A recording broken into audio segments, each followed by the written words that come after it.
Shalom Bapak Ibu, saudara yang kasih Tuhan, terutama para mahasiswa Sekolah Tinggi Tunggal Tata Ros Indonesia yang mengikuti mata kuliah Pneumatologi dan Eklesiologi atau Doktrin Roh Kudus dan Gereja. Kita akan melanjutkan materi pembelajaran kita tentang Doktrin Roh Kudus. Jika di sebelumnya sudah menyampaikan bahwa Roh Kudus itu adalah pribadi. Jadi bagaimana kita membuktikan bahwa Roh Kudus itu adalah Tuhan? Yaitu buktikan dulu bahwa Roh Kudus itu adalah pribadi, dan itu sudah dibuktikan oleh Alkitab, dan banyak ayat-ayat terpapar yang menunjukkan bahwa Roh Kudus itu adalah pribadi, berbeda dengan pribadi Bapa dan Anak. Jadi itu pribadi tersendiri. Nah, sekarang bagaimana kita bisa melihat, ya, meyakini bahwa Roh Kudus itu adalah Tuhan, tentu harus didasarkan kepada pemahaman yang baik, yang benar, yang tepat, sesuai dengan kebenaran Alkitab. Jadi Roh Kudus adalah Tuhan. Roh Kudus adalah Tuhan. Nah, ini yang perlu kita bersama-sama pelajari sesuai dengan arahan dari Alkitab. Bimbingan Alkitab, ya. Baik. Saya awali dengan pembacaan firman Tuhan yang dikatakan demikian. Tetapi apabila Ia datang, yaitu Roh kebenaran, Ia akan memimpin kamu ke dalam seluruh kebenaran. Tapi apabila Ia datang, yaitu Roh kebenaran, Ia akan membimbing kamu ke dalam seluruh kebenaran. Siapa yang dimaksud dengan apabila Ia datang? Siapa itu Ia? Yaitu Roh kebenaran. Siapa dimaksud dengan Roh kebenaran? Nah, ini yang menjadi pokok pembahasan kita, dan beberapa ayat yang lain. Ya, ada 2 Korintus. Ya, di 2 Korintus 3:17 saya akan baca, sebab Tuhan adalah Roh, dan di mana ada Roh Tuhan, di situ ada kemerdekaan. Ya.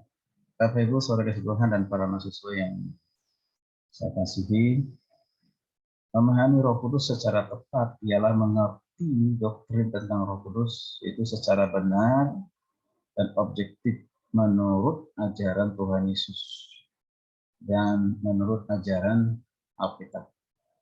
Ya, jadi jangan pelajari tentang doktrin Roh Kudus itu dari buku-buku, ya, atau buku-buku Alkitab suci orang lainnya, tidak tepat, akan keliru pengertiannya. Bahkan orang yang belajar tentang Roh Kudus, mereka yang bukan orang percaya dan tetap buka Alkitab, menggunakan Alkitab, tidak akan pernah mengerti tentang pribadi yang unik ini. Dia akan memahaminya menurut pikirannya sendiri. Nah, sehingga banyak yang dipelesetkan, ya kan? Menyebabkan menyesatkan. Oke, baik. Jadi, ya, pertanyaan utama yang cenderung muncul ketika sedang membahas doktrin Roh Kudus ialah siapakah Roh Kudus itu? Siapakah Roh Kudus itu? Pertanyaan ini perlu dijawab secara tuntas sebelum membahas doktrin ini lebih jauh. Karena mengkaji doktrin Roh Kudus ataupun pneumatologi tanpa memahami dan meyakini secara jelas dan pasti tentang siapa Roh Kudus akan dapat mendatangkan kesulitan dalam mengerti eksistensi atau keberadaan Roh Kudus atau eksistensi Roh kebenaran itu secara tepatnya berdasarkan Alkitab. Ya, ketidakpahaman tentang pribadi yang ketiga ini juga dapat menimbulkan kesukaran dalam merelevansikan dan menghubungkan doktrin Roh Kudus dengan beberapa doktrin lainnya seperti apa? Kristologi, soteriologi, terutama ajaran tentang Trinitas atau Tritunggal. Nah, karena semua doktrin ini berhubungan dengan Roh Kudus. Bicara tentang Kristus, pasti ada dihubungkan dengan Roh Kudus. Bicara tentang keselamatan atau astrologi, pasti juga ada peranan Roh Kudus. Terlebih pada saat mempelajari tentang Tritunggal.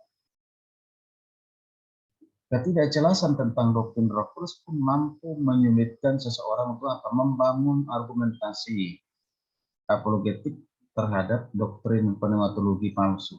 Nah, sekarang ini banyak pneumatologi palsu, ajaran-ajaran tentang Roh Kudus yang palsu. Yang baik itu dari kalangan orang Kristen sendiri, ya, maupun luar orang Kristen. Hati-hati, maka kita perlu belajar dengan menggunakan hermeneutik induktif biblikal atau sistematis. Itu perlu kita melihatnya, bahkan pendekatan dari bahasa asli dari Alkitab, sekalipun tidak secara lengkap, ya, bahasa aslinya, tapi penting, ya. Oke, mari bersama-sama kita perhatikan. Ya, sebab dalil dan persepsi mereka cukup berpotensi untuk apa? Mempengaruhi pola pikir. Nah, ini orang-orang yang maksudnya itu tadi yang pneumatologi palsu ini, ya. Nah, jadi ini berpotensi untuk mempengaruhi pola pikir dan keyakinan seseorang dalam mempercayai Roh Kudus. Nah, serta bisa membangun rumusan pneumatologi, ya, pneumatologi yang sehat. Ya. Oke, ini penting sekali untuk kita bisa memahami. Jadi hati-hati dengan ajaran-ajaran tentang Roh Kudus yang palsu. Karena itu bisa mempengaruhi pola pikir kita, keyakinan kita. Karena itu perlu kita, ya, membangun kepercayaan Roh Kudus serta membangun rumusan pneumatologi secara sehat. Nah, seorang kasih Tuhan, sampai saat ini masih ada kelompok yang menolak Roh Kudus itu adalah Tuhan. Ya, itu masih ada mengatakan Roh Kudus itu bukan pribadi, Roh Kudus itu adalah bukan Tuhan, tapi Roh Kudus itu adalah kuasa yang keluar dari Tuhan. Nah, itu sudah dijelaskan di pertemuan sebelumnya, ya. Nah, oke, mari kita perhatikan bersama-sama. Nah, bahwa kelompok yang seperti ini mengajarkan bahwa Roh Kudus bukanlah Tuhan, bahkan bukanlah pribadi sejati. Gitu. Ada kelompok tertentu yang mengajarkan demikian. Nah, dengan demikian pandangan seperti ini telah menentang keyakinan gereja dan seluruh ajaran Yesus serta para rasul yang menyatakan bahwa Roh Kudus adalah Tuhan dan pribadi sejati. Tentu Alkitab secara absolut mampu menjawab ajaran sumbang atau keliru tersebut. Kebenaran yang sempurna itu sangat terpercaya dan berotoritas untuk mengajarkan bahwa Roh Kudus adalah Tuhan dan juga pribadi sejati. Kalau dia pribadi, kita sudah pelajari dan pembuktian Alkitab sangat banyak, ya, menunjukkan bahwa Roh Kudus itu adalah pribadi sejati, pribadi itu sendiri, berbeda dengan pribadi Bapa, Anak, dan yang pribadi Bapa dan Anaknya. Nah, saudara kasih Tuhan, walaupun tidak banyak ayat dalam Alkitab secara terbuka menginformasikan tentang ketuhanan Roh Kudus, namun tidak berarti bahwa Roh Kudus, bahwa Roh kebenaran itu bukan Tuhan, bukan Tuhan. Orang, mana ada ayat Alkitab yang menunjukkan Roh Kudus adalah Tuhan. Nah, sebaliknya, firman Tuhan secara tegas menyatakan bahwa Roh Kudus adalah Tuhan yang setara dengan pribadi Bapa dan Anak. Ini saya perlu tegaskan, ya. Roh Kudus adalah Tuhan yang setara dengan pribadi Bapa dan Anak. Tadi kebenaran itu dapat dilihat melalui firman Tuhan yang sudah kita baca tadi dalam 2 Korintus 3 ayat 17, saya baca lagi, ya. Sebab Tuhan adalah roh, dan di mana ada roh Tuhan, di situ ada kemerdekaan. Nah, perhatikan.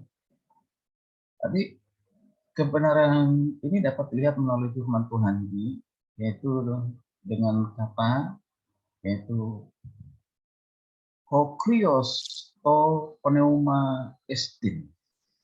Hokrios to pneuma estin. Artinya apa? Artinya Tuhan itu adalah roh. Tuhan itu adalah roh. Maka pertanyaan yang harus dijawab dalam konteks 2 Korintus 3:17 ini, apakah Tuhan dan roh dalam ayat ini menunjukkan kepada Yesus atau kepada Roh Kudus? Sekali lagi saya ulang. Apakah Tuhan dan roh dalam ayat ini, dalam 2 Korintus 3:17 ini menunjuk kepada Yesus atau kepada Roh Kudus? Lalu pertanyaan kedua, siapakah roh Tuhan dalam teks ini? Siapakah roh Tuhan dalam teks 2 Korintus 3 ayat 17? Nah, ini yang menjadi pembelajaran buat kita. Silakan ikutin terus supaya terus kita mendapatkan pemahaman yang baik dan benar yang tepat, objektif sesuai dengan Alkitab. Terima kasih. Kita lanjutkan. Silakan terus mengikutinya untuk di season berikutnya. Shalom, Tuhan Yesus memberkati.